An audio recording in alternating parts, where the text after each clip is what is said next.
Dutch is the source called pancake pannenkoek. There you go. I just proved my point right there. Right. So, and the stock is a stick.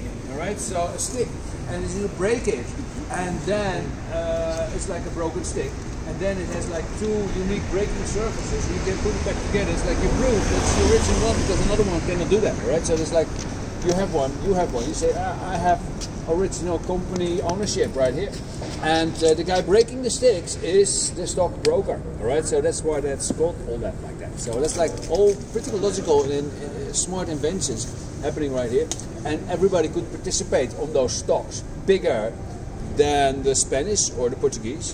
That's what we had, like the empire, because our ships were like the most powerful ships, and they went all over the place. They stole the maps of the Portuguese in India on the top of that also. It's like a shameful thing actually, but it made us rule. Alright, so yeah, we did it. Sorry about that. Alright, so that's happening. All the stock exchange, you could buy part of the ship, you could buy part of the journey, you could buy part of the company. All new money concepts, alright? So made us rule. Alright, let's go.